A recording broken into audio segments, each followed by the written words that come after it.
I'll see you in a bit.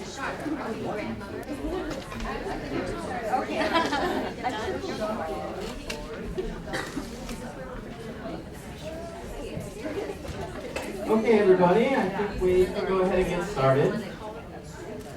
If you're familiar with DC traffic, we're probably going to have some stragglers coming in. I think there was an accident on the freeway as well. So my name is Kevin Martin again. I'm the director of the School of Education here at BIU. I'm also the conference organizer. So I want to say a hearty welcome to you. I'm very happy to have you. This is our inaugural conference. We will be having another one next year, so this one is one that we're going to be repeating over and over. Thank you. And our title for this conference is Innovations at the Intersection of Language, Learning, and Culture. And just so you know, you represent lots of different countries as well as different professions in the field of language teaching and learning. So we have a lot of practitioners in the field. How many practitioners do we have? Okay, good. How many researchers? How many people just interested in language, learning, and culture? That's everybody, right? I hope so, or you're at the wrong conference. All right. I'm going to go over a little bit of our schedule for today. As you will see, it is in your program, so you can refer back to this in the future. So we are a little bit behind schedule here, but that's okay. We'll work in the time.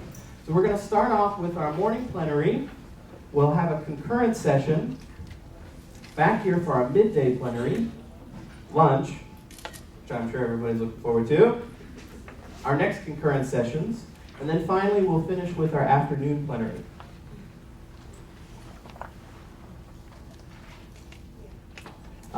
And just so you know, we have multiple buildings here at BIU. In your program there is a list of maps that you can see of where the buildings are. I would go ahead and find that page in your program so you can orient yourself to it a little bit. We are in the Wakel's Mill building, which is at the bottom of the map, and we have a walking path. You can drive, but it's not too far of a walk. And we have flags along the way to show you where you need to go. Because if you're like me, it's a little hard to read maps sometimes. And we will be going, for our concurrent sessions, we will be in the Pender building. We'll have a few concurrent sessions there. So on your program, you can see that we have the list of talks as well as the room numbers. So you can see the Pender building. We have several rooms where we're going to have some of our breakout sessions. And there's always going to be an information desk at every building. So when you come in, you should see the information desk. If you have problems, questions, concerns, please stop at the information desk. Someone is always there to help you throughout the day. Our next building is the Commonwealth building. We will have the majority of our sessions here. And one of the important things that we need as teachers and practitioners is coffee. There will be coffee throughout the day. There's coffee in this building, and there's coffee also in our Commonwealth building. So what I would suggest is when you're migrating over to the Commonwealth building, find the coffee room. You can have coffee as you're waiting for the sessions to get started. So one of the things that I would like to say, we have lots of people, I assume, who have been to many conferences before, but we may have some newbies to conferences. So I want to give you some tips for how to get the most out of your CLLC experience. Look ahead at the breakout sessions. In your program, almost in the middle of the book, you can see the lists of the sessions. So you can see the names of the titles of the sessions as well as the speakers themselves. So look ahead and see what you would like to attend. Introduce yourself to those around you. I don't think we're having a problem with that. I see lots of talking going on. But this is an excellent way to get to know people. We have lots of people that are from this area, but also people who are from abroad. So go ahead and introduce yourself to people. And if in need of assistance, please see the information desk. And as we're starting to get accustomed to, if you see something that looks out of place, please tell somebody. You can tell who the volunteers are. They have a green name badge, as well as a sign that says volunteer at the bottom. Just look for somebody with a volunteer badge and let us know. I hope everybody has their name badge. If you don't, please grab one on your way out to the concurrent sessions. We have a Wi-Fi access, which can be accessed with that code. You probably will not remember that code. It's in your program towards the front if you forget. And all of the buildings, we have a different Wi-Fi stream. So when you look for the Wi-Fi symbol, look for Mustang, W for Waples, CW for Commonwealth, and P for Pender. We'll also have an evaluation form. We want to get your feedback, know what you think. We want to improve for next year. So those will be available from lunch on. And we also have a post-conference reception. Our president's office has graciously offered to have a post-conference reception. Anybody that would like to come, you are absolutely welcome. It's a good way to get to talk to some of the speakers, maybe if you weren't able to talk to them when they were giving their presentations. And now we're going to begin our plenary sessions. So plenaries have the opportunity for Q&A. If you could orient yourself to the room here. In the back, we have a microphone. If you have questions, please come to the microphone. That's so everybody can hear you. And unless otherwise notified, please save the Q&A until the end. I believe our presenters are likely to tell you you can ask questions throughout, but if they don't, wait until the end, okay? So I would like to say welcome to you. You are our guests at BIU. We are a learning community that's very open. We're very international and oriented to lots of different kinds of people and cultures. So if you have problems, questions, concerns, please let us know. We can address it for you. And the most important part of this session is Dr. Ken Peterson.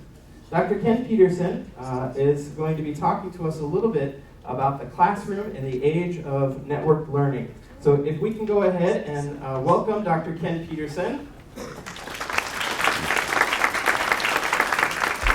I'll turn it over to Ken. Can I get the remote from you? Thank you. Good morning, and are all of my mics on? I think so. And could you bring up just Internet Explorer? There's a Prezi that's open in that. Good morning, and it's very nice to be with you this morning. And I will welcome questions throughout, because I'm going to be talking about technology as someone who is a lifelong language student, a language teacher, but for the past 20 or so years has been involved with building applications and really working, getting the grease under my fingernails with technology. And one of the things that is very clear to anybody who works very closely with technology is that it's changing and it's evolving. And so I'm going to be talking a lot today about how whether we're a teacher, whether we're a researcher, whether we're somebody who actually is a call developer or an instructional designer, curriculum developer, what do we do in the face of this explosion of technology? And how do we interpret that? And how do we make it impact our daily lives? And how do we expect it to impact our lives and our classrooms as we move forward into the future? There it is. Good. So, coming up with a title for this, it's always a little dubious, trying to come up with terms that aren't too sort of catchphrasey, buzzwordy, because the industry is full of them. But I think networked learning captures something that I see a lot of different technologies sort of coming together and conspiring to create really something that's different. For a long time, computer-assisted language learning has been around since the early 1970s. And with great expectations, people look at computers and they say, oh, we can do all this stuff with computers. It's going to revolutionize the way that we teach language. And here we are 40, 45 years later. Is it that many? Yeah, it's really that long. And how much has changed? And how much do we understand how much has changed? And how much is going to change? And what is the rate of change? Because it really seems like it gets faster all the time. And does it really? In fact, it does. And I'm going to talk a little bit about that rate and sort of how that plays out in terms of the curve of technological development and how sort of change in practice follows on after that. I'm going to try my hand at this clicker. There we go. So networked learning, it's been around since, the concept's been around since Cllc coined the term in 1971, which at the time, we're talking telephones and faxes and the extent to which people can be networked and people can be networked to information, to authentic content in the language classroom, was vastly different than the playing field today. And so the basic underpinning of this is that teachers and students, no matter where they are able to communicate and share information and thus collaborate and within a network of their peers. And so what we're going to be looking at today is some very specific technologies as well that impact the language classroom in particular, right? Because technology for technology's sake doesn't really, that's not what teaching is, right? Teaching still is fundamentally the same endeavor, right? When we get in with our students, the needs of the learner are the same, but how we can address those needs is very different.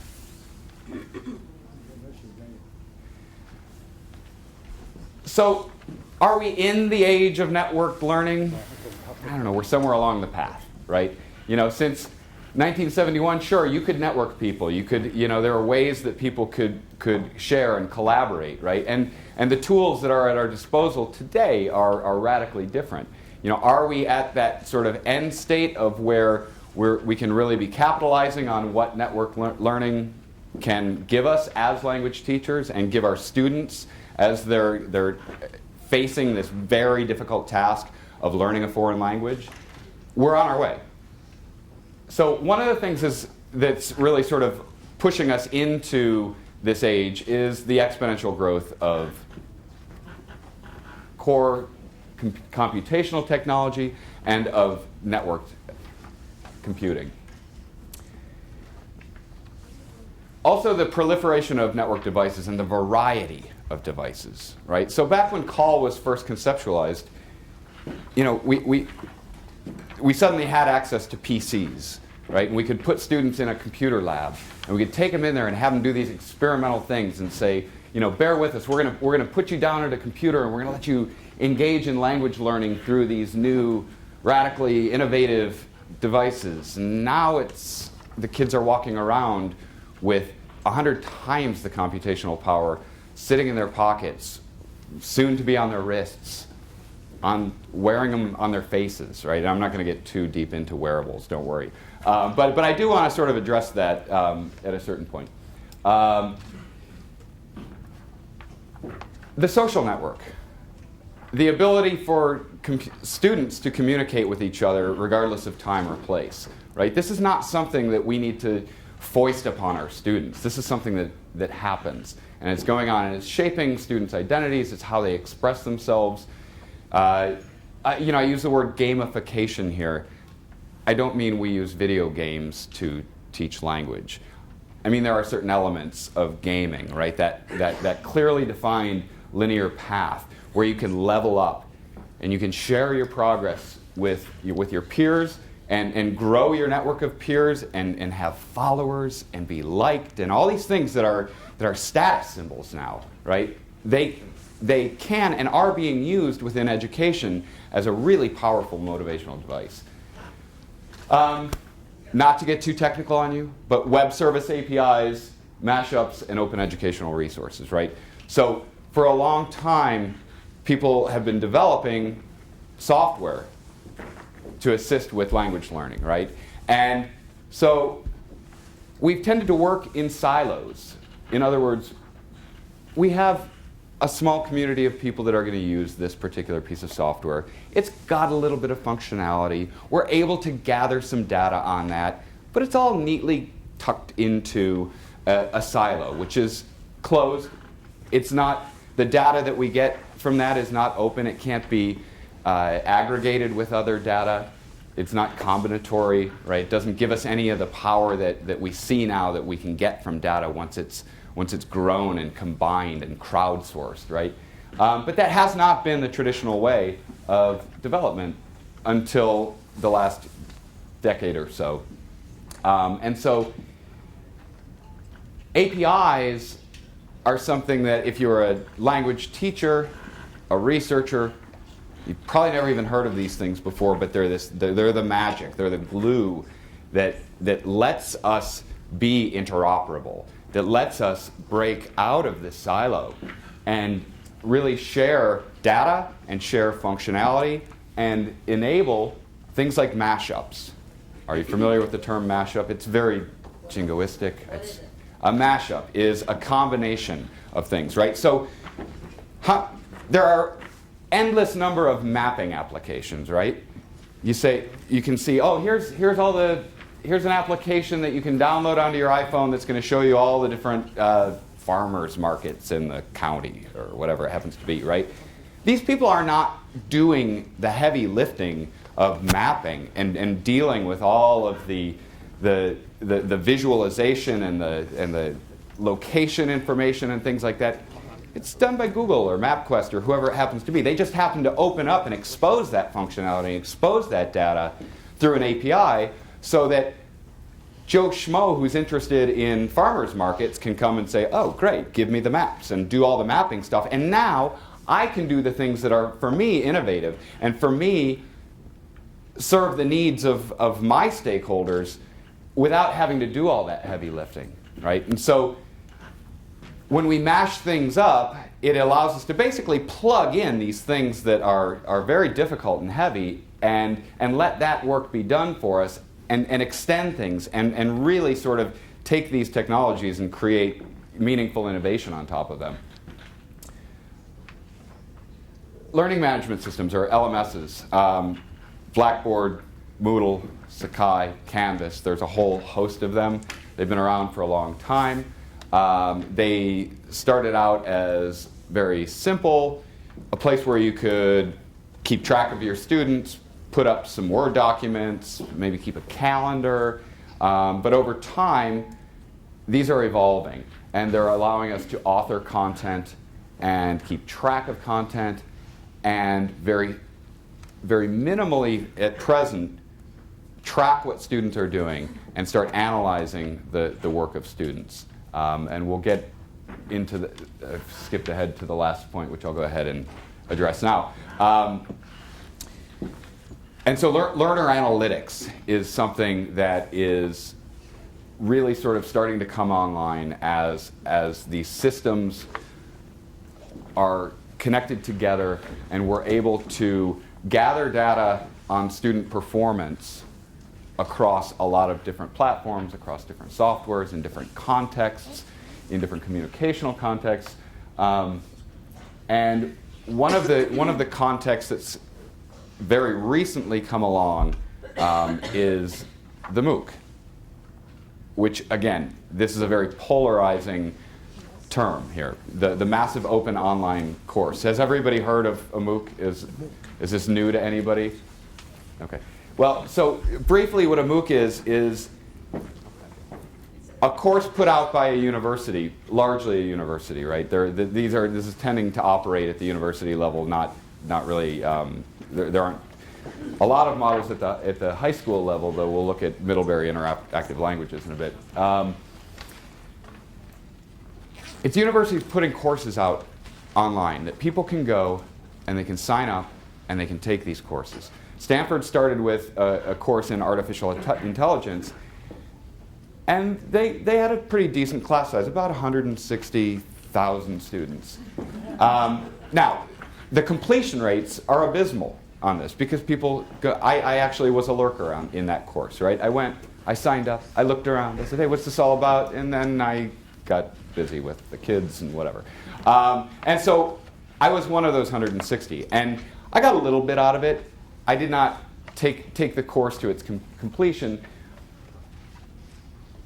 But through these MOOC platforms, we're starting to see complete master's programs. We're seeing certification. We're seeing people being able to sort of circumvent the normal gatekeeping channels that govern how you get access to this education and they're able to get this knowledge and be able to demonstrate that through certification, which will cost money. I mean, generally the MOOC model is it's free. If you want to be certified, you're going to pay for it, right? But it's nothing compared to traditional tuition fees. Okay. All right. So exponential growth, right? What is it and what does it mean, right? Exponential growth versus linear or cubic or quadratic growth is there is a doubling. I think I may need help here. Oh, no, I don't. I think I just hit the wrong button. So if we look at the blue line, we've got exponential growth. The red line is linear growth. And you know, if we're tracking anything that's growing exponentially, throughout those first years, it looks just like linear growth, right? It's just chugging along, and yeah, it's doubling, but that doubling doesn't amount to that much because doubling 2 gives you 4. It's a growth of 2, right? When you start doubling 2 trillion, that's a big jump, right? That next 2 trillion is big, and so once you approach this knee in the curve, as it's sometimes referred to, you suddenly start to feel it, and you suddenly start to say, "Whoa, wait! This change is happening way faster than we had imagined it was." And so the red line is just I picked a random number. Let's grow this thing every year by 1,000. The other is it's going to double every 12 months, and that's what then you see. And you take any metric in terms of technology, in terms of internet technology, whether it's cost of storage space, the IP traffic, cost of memory, the most famous and the guiding principle of exponential growth is Moore's law, which in 1965, Gordon Moore understood that we are going to double the amount of transistors that we're able to put onto a chip. Right? What does that mean? It means our processing speed, our ability to compute is going to double at a fairly fixed rate of about 18 months as far as we can see.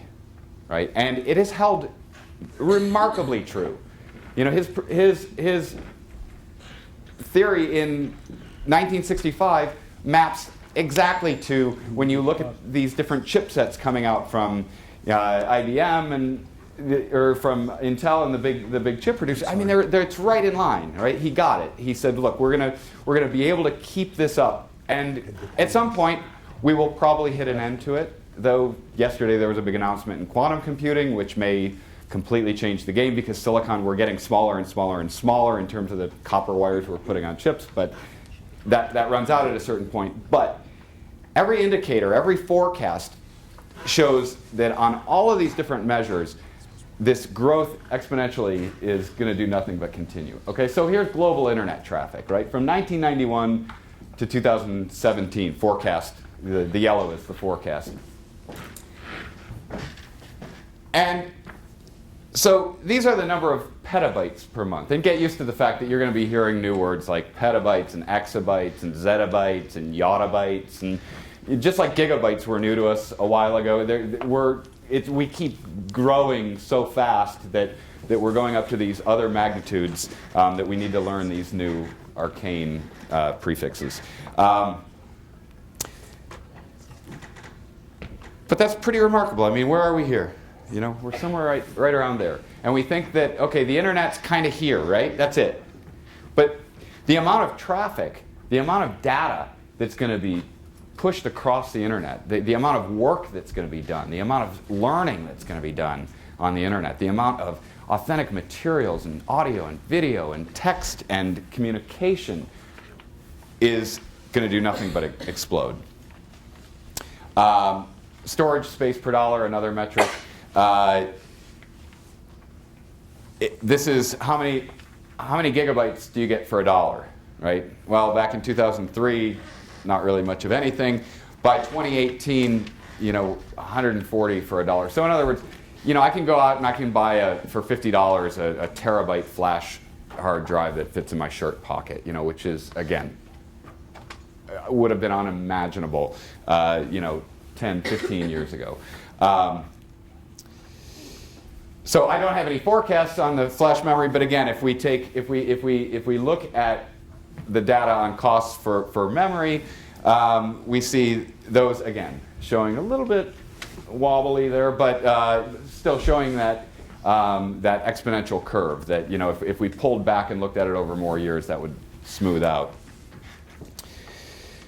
So a very good metaphor for exponential growth is if you have a pond and you put a lily pad in it, or it could be a large lake, right? And you say these lily pads are going to grow exponentially. 1 is going to become 2, 2 is going to become 4, 4 is going to become 8, 16, 32, 4. And at first, that little patch isn't going to do much of anything. But that final doubling, when the lake is half full, the next day, it will be full, right? And so can you hit play on the video here? This is just a little thing I pulled from Mother Jones that is just sort of a visualization that demonstrates how exponential growth works, right? And it's using the idea of when will computers basically have enough raw processing power to equal the human brain. I'll talk about that in a minute.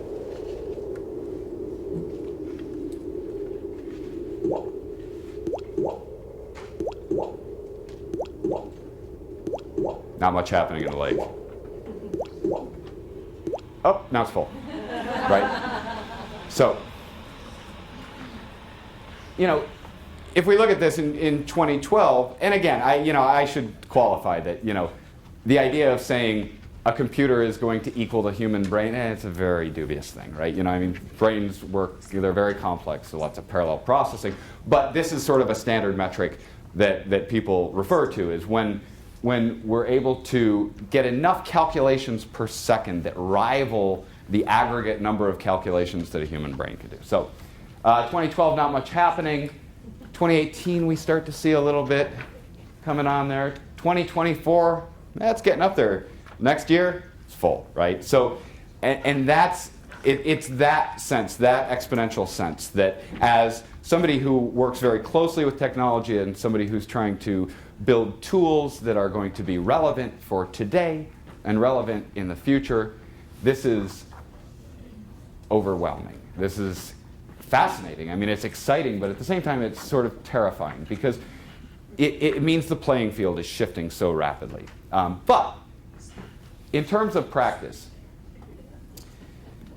technology growing, it's not like, okay, magically suddenly we're going to turn around and, hey, look, computers are teaching our students. There's no need for teachers anymore, right?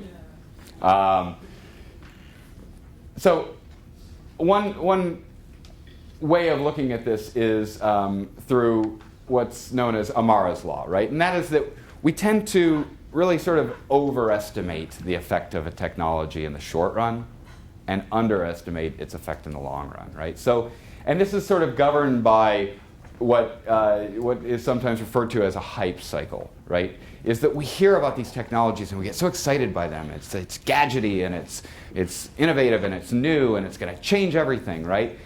And so we build ourselves up into these inflated expectations and setting ourselves up for the long, precipitous drop into the trough of disillusionment, right? Where we say, come on, it was supposed to do all these things for us, right? And what we don't see is that over time, there are these incremental changes, and these things become normalized, and we start accepting the fact that students are walking around with computers in their pockets, and that they are able to connect with native speakers of a language that 20 years ago they would have had absolutely no access to, and to be able to work in collaborative ways with one another and with the teacher that, again, had not been imaginable before, but now we just take it for granted.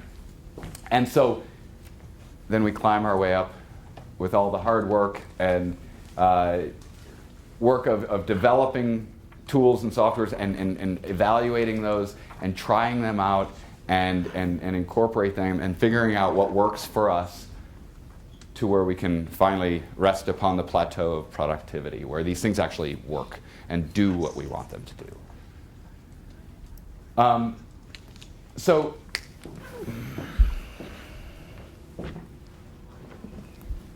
That background really doesn't show up on there. So there is a hype cycle behind here. You just can't, I've sort of faded it out, but I faded it so much that you can't even see it, right? But you can, imagine that curve here. And so this is sort of, I've faded the back out because there's a couple of hundred different sort of technologies that are charted on this. This is a 2013 chart of some hype cycles. And so it says, like, okay, so when are we going to reach the plateau? When are we going to get to the point where these things are going to actually start doing something for us? And what I've done is I've just kind of kept a couple that are at least interesting, if not directly relevant to language teaching. The quantified self, again, it's I don't like jargon very much, and I sort of I find it a bit abrasive. But the quantified self is this idea that goes along with mobile and wearables and having things where students, people, are able to track their health statistics, all sorts of things on themselves where they're able to sort of quantify these things and use that quantification, right? And if we think about that in terms of a language learning situation, right? What would a learner want to quantify about themselves? Their lexical store, what sort of difficulty level, how many words do they know, what level of words, what kind of texts are they reading?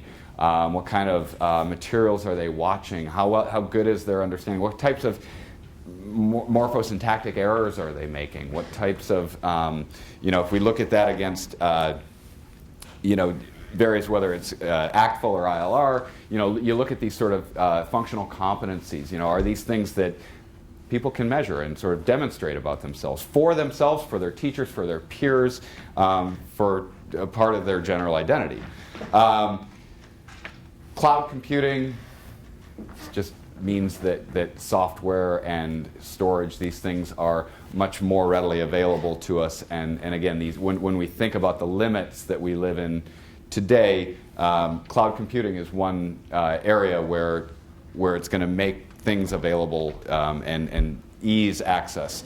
Analytics, again, relating it to learner analytics, prescriptive, predictive, there's a bunch of different content analytics, but being able to really sort of take these massive amounts of data and be able to ask very large, interesting questions about them. Whether it's that you're searching for content and you really want to know what's going to be level appropriate, or whether we want to know about how a student is performing and where we need an intervention, and how to guide formative assessment. Analytics is really holds a lot of potential, and it's really at this point coming online, and that's the most exciting thing to me in terms of where technology is going. But there's a lot of things like speech-to-speech translation, natural language question answering, gamification, wearables. So expanding access, expanding the reach to students, making technology more ambient, letting students take the technology with them throughout their lives. And it's not that they're doing that as the means of learning language, but as scaffolding support, as a way of documenting their language learning experience, and then thus analyzing that. And then one last thing is, so the law of disruption, basically, you have that exponential curve, and then while there are applications being built in here, it eventually finds its way into social change, daily life, business change, which we could think of as instructional practice and research, and academic policy on political change. Okay. So, again, Call has been around for many years, and there are journals dedicated to, several journals dedicated to this. There are academic organizations with annual conferences where hundreds of people gather, strange people like me who are interested in how to leverage technology and use it specifically for language learning.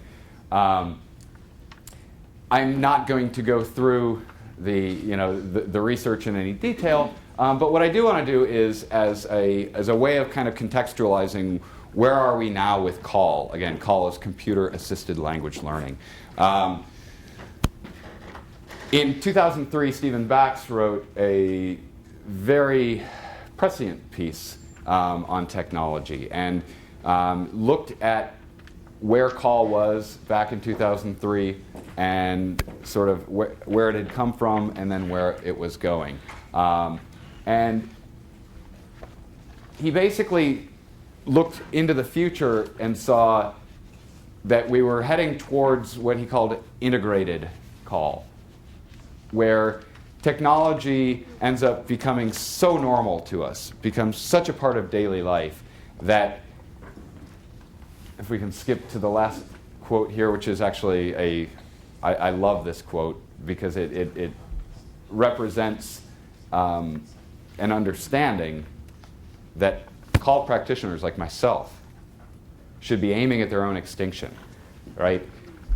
That it shouldn't be this esoteric field. It shouldn't be this thing that requires requires all of this validation. It should be like a pen or paper, right? We don't have pencil-assisted learning. We don't have notebook-assisted. These are just tools. They're things that we take for granted. They disappear into the practice of teaching, right? And they don't stand as this, well, there's teaching and there's SLA research, and then there's this CALL stuff, right? This sort of experimental, highly innovative stuff that, may work, may not, but rather, as in general, CALL sort of finds its way towards that plateau of productivity, and these things become normalized into the daily lives of students, into daily classroom life, and impact the nature of the classroom, the way that content, not just in language, but in particular in language, the way that content is presented to students and the way that they interact with that and the way that they're able to sort of document that and assess their performance, is going to become more and more reliant on technology. So for Bax, he says normalization is when, again, that technology sort of becomes invisible, hardly recognizable. And it reaches this state when it's used every day and it's an integral part of every lesson. Again, are we there? We're working our ways. We're somewhere, depending on how you look at technology, we're not quite there, right? And it is working its way towards there. And again, as the pace of growth increases, we can expect that this moving towards this integrated state of CALL is going to be quickened. So again, 2003. This is predates a lot of what we assume as a fundamental part of technology. Here he is looking to the future, saying this is where it's going to go. This is where we're going to see integrated CALL. It's going to be through computer-mediated communication, right? Chat, instant messaging, email. That's essentially, in 2003, that's exactly what computer-mediated communication was. WP? I'm not quite sure. He doesn't say what WP is. I think it's word processing. Email. And if you look, he's talking about the physical position of the computer, right? Already that sounds kind of anachronistic, right? Because it assumes there's a big CPU and a monitor and a keyboard and a mouse, and that's the computer, right? And so that physical computer, it's like it went from being isolated to a computer lab to staying, and then perhaps one day in every classroom, we'll put these big machines, or on every desk, or even in every bag, right? So there's this sense of, okay, things are. He was probably thinking more of a laptop at that point, right? But now in every pocket, on every learner at some point. And over in the type of task, right? This is pre-social and pre it's in the primordial days of multimedia, right? Back at this point, it was, real audio, real video, and you'd sit there while the thing buffered on your dial-up connection. And in those days, we would have not imagined that internet-delivered video is going to soon replace the video store and cable television. I mean, it's hard to believe that a technology could be so disruptive as to take down these industries, right? Hang on, I just wanted one more point on here. So in terms of the role of the teacher goes from being more of a monitor to a manager, engaging with the student, helping them select content, guiding that formative assessment, helping to interpret what technology tells a learner about their strengths and their weaknesses and their needs, and addressing those by helping them find appropriate activities and content to work with. There's these sort of swap from interacting with the computer, right, to, there is interaction on a computer, but it's more interaction with other students, right? So it's not about sitting down and saying, okay, computer, teach me how to learn, but rather being able to, and you may have some of that, but there's also that using the computer as a means of connecting with other learners, with other speakers of the language, and actually getting face-to-face, oral and or written practice. And by face-to-face, I mean virtual face-to-face, as video teleconferencing is now becoming so widespread. So again, this was before Skype, before Facebook, before YouTube, before an iPhone, right? And this was all sort of a conceptualization. And so as we look now towards the future, what things are on the horizon? These things that radically change. The idea that we can, from anywhere, just pull out and be talking to somebody, a loved one, a relative, a colleague, at any given point, we take it for granted now, right? 2003, that was not a reality. So some further reading, and all the references are included at the end here. But Blake's book on the digital language classroom, Garrett and Levy both put out fantastic articles in 2009, and I've been working with Rebecca Sachs from VIU, co-authoring a chapter for a book being edited by Dr. Liao, and that is forthcoming. So in terms of multimedia, right, there's a lot of things that media, audio, video primarily, this is what I'm talking about when I say multimedia, can do for language learning, right? First is the access to authentic content.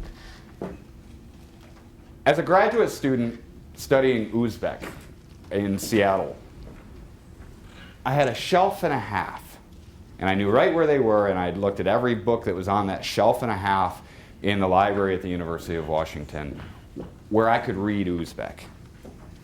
I had a few down in the Language Learning Center where, excuse me, where I actually ended up working.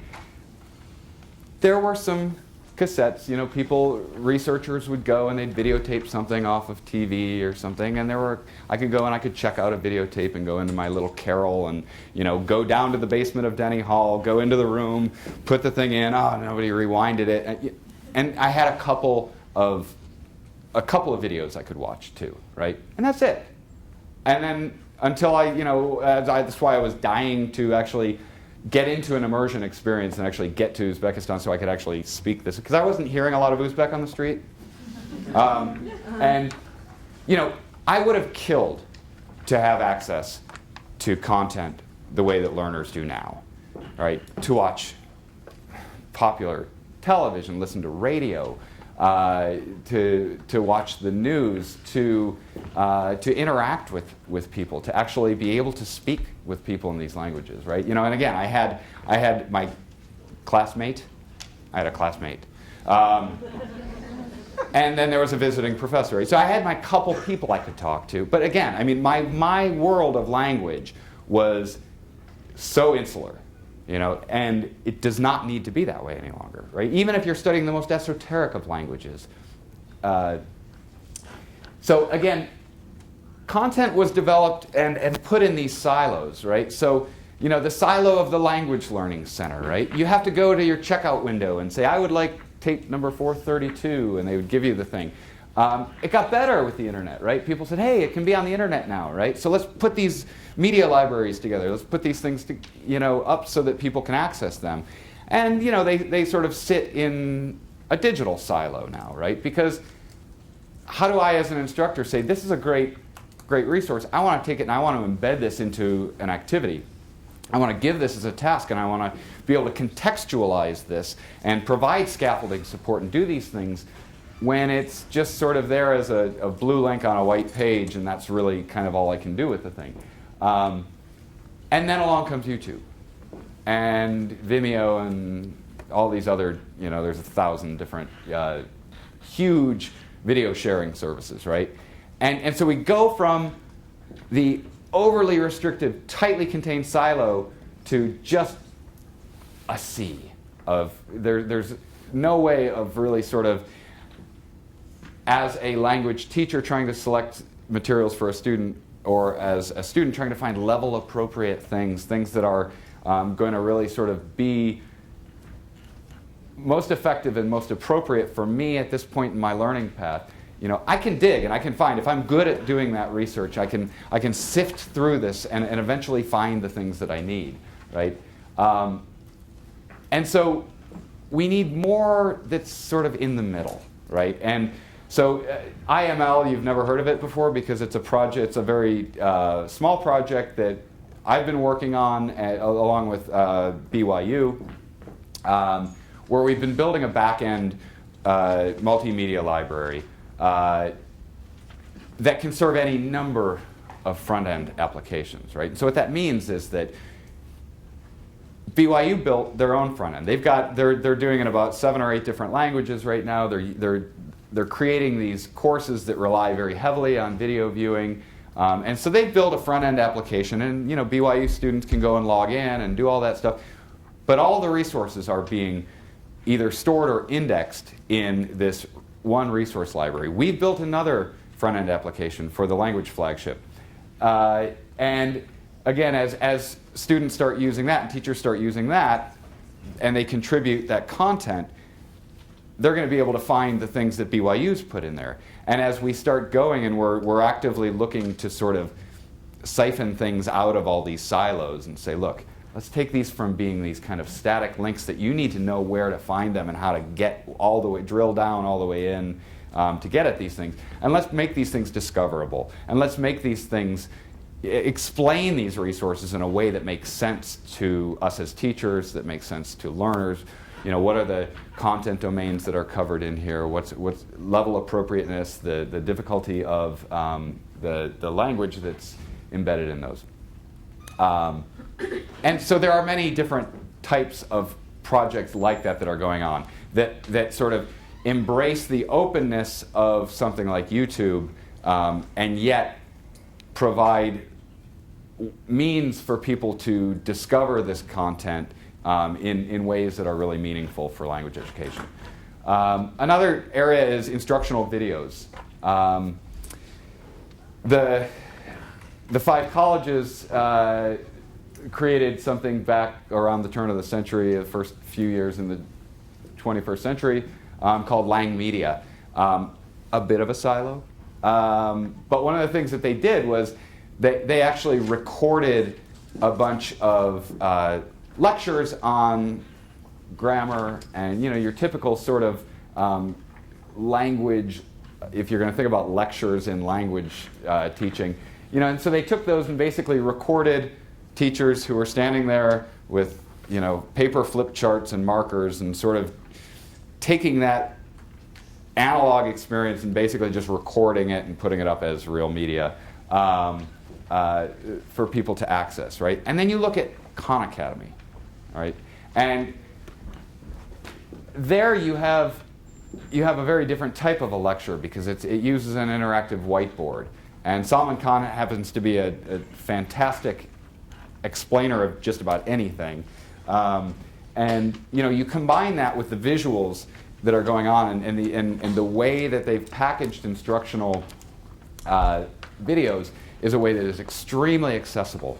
My son spends countless hours on Khan Academy.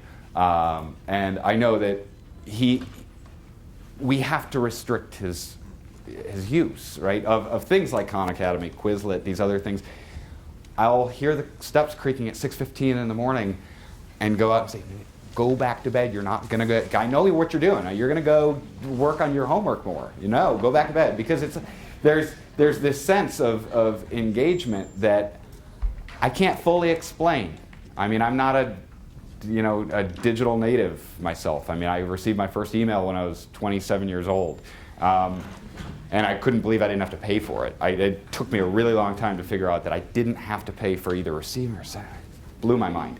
So I can't really quite explain, what exactly that motivation is, but boy, I see it.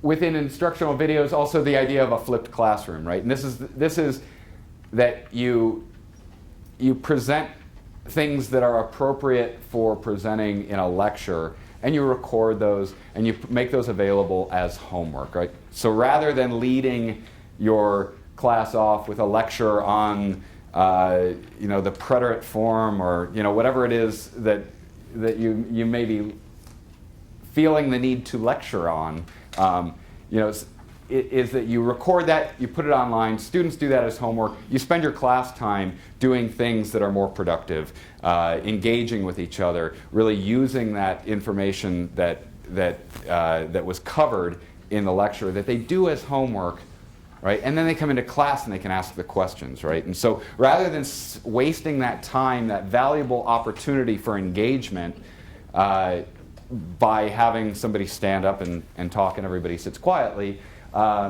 you let that happen at home. Assuming they've done that, they come into class. Now you can really start extending what was covered in the lecture, asking questions, etc.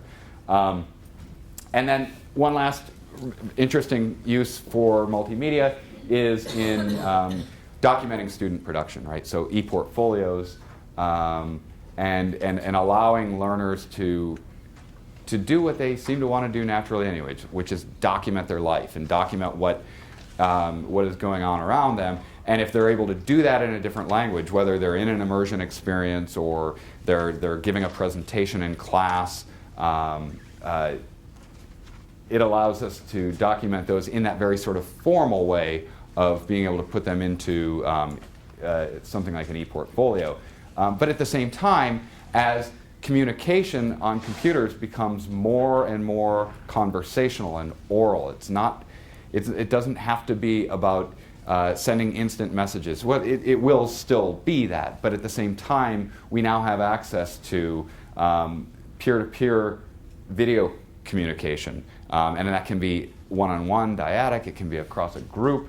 And as learners are using these tools, more and more they're becoming recordable, right? And there are tools that are open source tools that can plug into these learning management systems that allow us to basically set up conversation tasks and record those conversation tasks. And over time, as natural language processing tools get better, those will then become transcribable, automatically transcribable, creating learner corpora, right? Being able to not just document it so that you can show anybody, and most of this stuff nobody would ever see, right? And who's going to watch learners, trying to, learn their language, right? But rather, if we're able to record and transcribe that, it creates this resource. And to be able to do analysis on that, right? To be able to look at the types, the types of words that are being used, the frequency level of the words, the complexity of the language that they're using, the types of errors that they're making, right? And being able to mine that and parse through that and produce relevant formative assessment, advice on where they should be working has huge potential. Okay, I realize Kevin, can I go a little over since we started a little late? 5 minutes. Okay, so we're gonna start hitting the knee of the curve of my rate of going through these. Okay, so when we look at social networking, we've discussed it a little bit. It's very prevalent. It's not something that we need to introduce to the students. It's not this sort of radical new thing. It's just becoming a part of their daily life. And so the question is more, how do we sort of tap into that? The fact that students are able to communicate with each other, with speakers of the language, in ways that is productive, has pedagogical value, that we can contextualize it in meaningful tasks, and be able to sort of analyze and look at the type of language that's being produced in that. Again, CMC, computer-mediated communication, has in the research has been thought of mostly as a text-based endeavor, right? And that is changing so quickly that it's, you do actually have this face-to-face, even though it's not in 3 dimensions. It is still oral conversation that is so much more similar to a face-to-face conversation than this sort of disjointed synchronous communication where you're texting or chatting with one another and you're overlapping and the turn-taking sequences are all out of whack. And so we can actually do real conversation now through technology. And so when I say gamification, again, we're not talking about video games, but rather using some of these game-like elements, right? Having clearly defined goals. These are the things you need to do to complete this task. And when you do that, you're going to get this many points. And when you get those many points, after you get this many points, you get this badge. And then after that, you get to level up, and it's going to go, bing, congratulations. Would you like to share this with your friends? Of course I want to share this with my friends, right? And that's why my son's sneaking downstairs at 6:15 in the morning, because he knows that other kid is at the top of the class rank on the Quizlet homework, and he's going to get down there and he's going to boost his rank up so he can walk into class saying, I'm the best, right? So this is Quizlet. This is my son's the polar bear. So I just took a screenshot of. So these are the kinds of things they see, right? They've been given a homework assignment. Here's your classmates, right? That's not their real names, except I think the only person who put his real name is my son. Otherwise, you got Purple Durple, and so you can see here that on any assignment that they're given this opportunity to achieve this thing, to get the best rank and let other people know about it, right, on a daily basis. And it is so motivating that we actually have to, you'd never thought you'd have to restrict your kid from doing homework, but it's our reality. So very quickly, mobile and the proliferation of these devices, these very powerful devices that are walking around in most every pocket, not every, but so if you just look at, I don't know if you remember the old iMac, the old fishbowl. Compare that with an iPhone today, right? It's 1,000 times less space, right, in terms of sheer volume of the thing, right? 140 times lighter, 14 times faster, 8 times more memory, twice the storage, quarter of the price. It's in your pocket. You've got, I'm going to skip to this one. Can't see all that. It's got everything. This is a 1991 Radio Shack ad, right? And this is from an article that I found on Huffington Post. The title of the article is, "Everything from this 1991 Radio Shack ad you can now do with your phone," right? You got a video camera, you've got a voice answering machine, you've got an actual camera, you've got speakers, a computer, a Walkman, an alarm clock, all on your phone, right? And it's about $3,500 worth of merchandise in 1991 prices, right? You know, it's on your phone. You know, that and more and more and more. And so looking at this proliferation of devices, right? So, you know, in 2004 we were talking, you know, this is right after Bax was sort of conceptualizing the integrated call. You know, it was all about the personal computer, right? Both desktop and laptop, right? And then suddenly along comes actual handheld computing, right? And these smartphones and tablets and smart TVs don't have such an impact, but also wearable devices.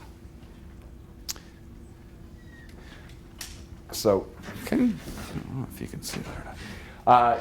So, wearable devices, right? So we've read about Google Glass. Think it's the best thing ever. Think it's a terrible idea. Think it's, you know, what does this mean, right? That we're going to be able to walk around and have this sort of very ambient, enhanced experience. We can record everything, right? There's, you know, you read articles about, you know, fights breaking out because somebody walks in with these things on, restaurants banning them. You know, there's a very visceral reaction, both very positive and very negative to this type of device, but it's not going to go away, right? Right now, you know, you look at a student, this is probably from about the early 90s phase, right?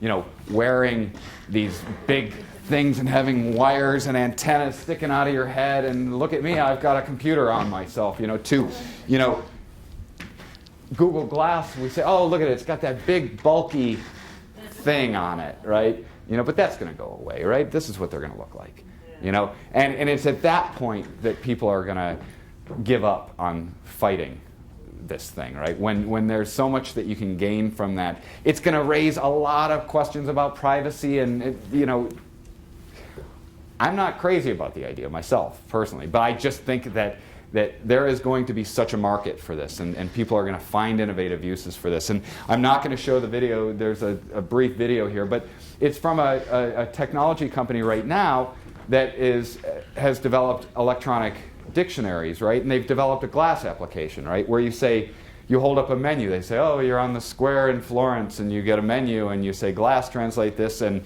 what it does is it overlays the Italian with English, right? It does the translation, or it also has object recognition. So you see that, and it says chair, and you say, add that to my flashcards, right? Through your daily life, there's a new word. I need to know that's podium. That's podium. Store that for me. I want to remember that, right? I want to be able to work with that and have that come up when I'm working on my vocabulary, right? Because I encountered that in my life, right? So there's huge potential there, right? Again, there's also a lot of questions. I'm not going to dwell on wearables for too long. So very briefly, intelligent call natural language processing. It's an area that I have a very strong interest in, and that is the ability to take natural language and make sense out of it, right? To be able to use that to provide scaffolding support for students, to provide customized instant feedback that addresses the very specific errors that students are making, to be able to interpret these learner corpora, you know, these massive amounts of data, right, and to make sense out of those by being able to analyze them, look for different types of errors that are in there. And these cover a wide range of different tools that address lexis, electronic dictionaries, etc., morphology with analyzers, parts of speech taggers, syntax with parsers, trunkers, semantics. I mean, it goes on and on. There is a lot of work that's being done on natural language processing for a lot of different applications. Most aren't thinking of second language learning, right? But at the same time, there are these open libraries, these things that we can use like mapping data, right, to mash up and to be able to say, look, I don't understand what a syntactic parser does, but I want to know about this type of error that my student's making, or that the person who's going to use this application that I've developed is going to use. And you can plug right into that and not have to do that heavy lifting. So MOOCs are a very controversial phenomenon that we can see in 2012. I think it was Time Magazine dubbed it the year of the MOOC, right? Took us right up to those inflated expectations really fast. Everybody was saying this is going to completely disrupt higher education. It's going to completely challenge the way that we think about the college university experience by putting out these free, massively open courses, right, that hundreds of thousands of people can get at. And then very quickly down into the trough of disillusionment. Look, everybody's dropping out. This isn't a real education. You know, this now,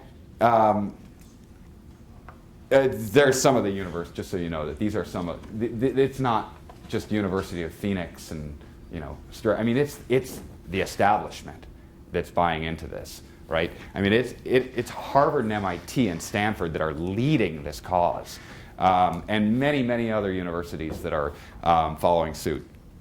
So it promises access to education, free of time and place, encourages that networked peer-to-peer learning.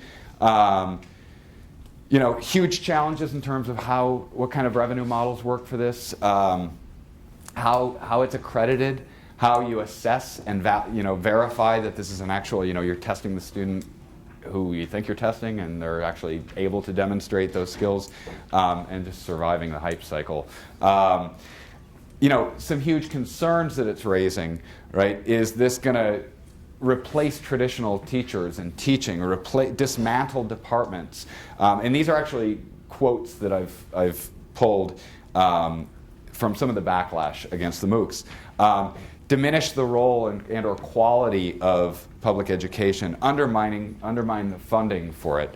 There are very large questions that we're just starting down this road, and I think that eventually it will find its place, and it's going to really radically reshape higher education. It's not going to happen today, tomorrow, but hopefully by the time my kids are going to school, so I don't have to pay all this money, right? Because I mean, right now, there's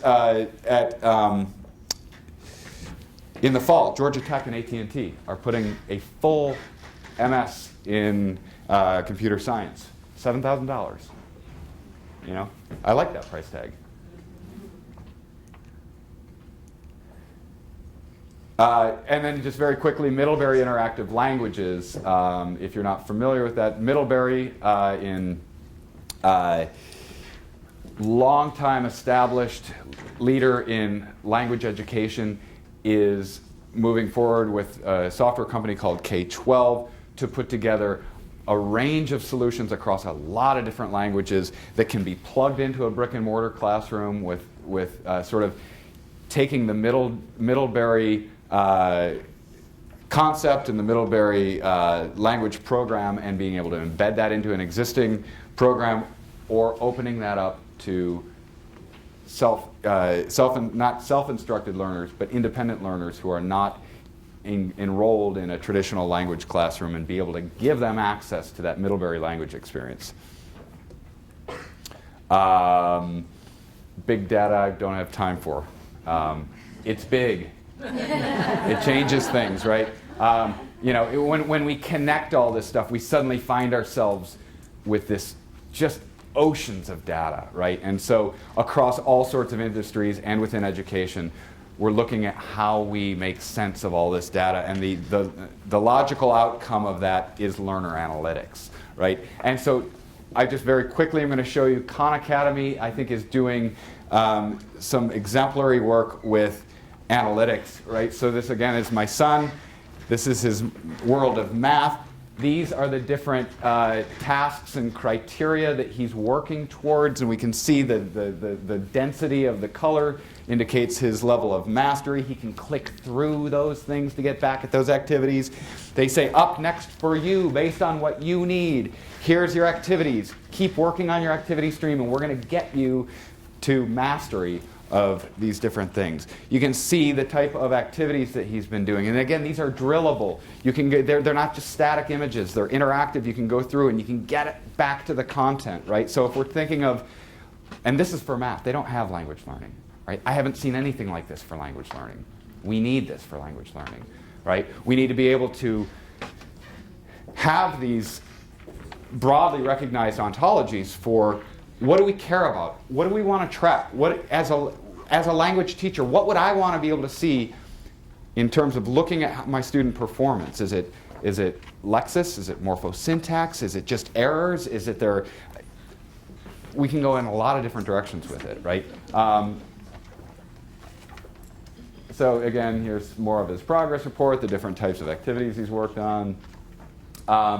And the thing is that these analytics are now being set up so that they can be plugged right into learning management systems and following standards so that we can take analytics as they exist now, which look a lot at like sort of, oh, you clicked on this, you did that. You know, they're very simple tasks to, you made another gender agreement error, right? And being able to, whatever application you happen to have chosen as a learner or as a teacher for your students to learn, if underlyingly it follows these conventions, it can be aggregating that data so that we're collecting all of these experiences and being able to put them together, analyze them, and provide those learning paths for the students. So there's a couple of competing models that are out there right now, but they're brand new and they're pushing deep into domain-specific articulation for being able to look at those points of analytics that really matter to a particular field.